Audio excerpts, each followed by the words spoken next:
Now and head out to the far west side.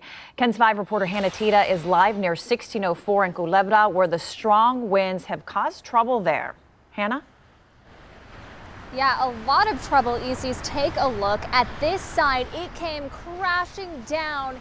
We're told that winds were clocked at more than 50 miles an hour, and just a really lucky situation because the owner of the store here at Vinyl Craft Studio says she actually usually parks her SUV right in that parking space where the sign just toppled over. And so she had left just moments before. She said she was actually stuck in traffic as it started to hail, and it was customers that told her about the damage. So of course she came back.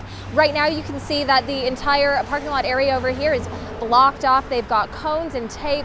Now, couldn't come at a worse time because with Fiesta, Vinyl Craft Studio, they actually are super busy this time of year. They have some shirts that they sell, some custom designed t-shirts for Fiesta, and so it was a really busy day for customers, and luckily the store had already closed when moments later this storm just came through and caused a lot of exterior damage. Now I'm told that there isn't a lot of interior damage. She already checked. The owner says that there is a little bit of flooding on the inside, but it shouldn't be anything that they can't handle. And of course, the property owners are the ones who will take care of this sign right here. But one other thing that is lucky is because the inside of the store is still good to go, they will be open tomorrow at 10 a.m. so customers can still come down and get their Fiesta t-shirts.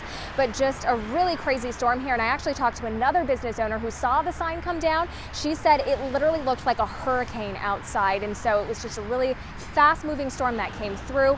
Thankfully, no injuries to report on the far west side, but just a really big storm here tonight. Reporting live, Hannah Tita, KENS 5. Thank you, Hannah.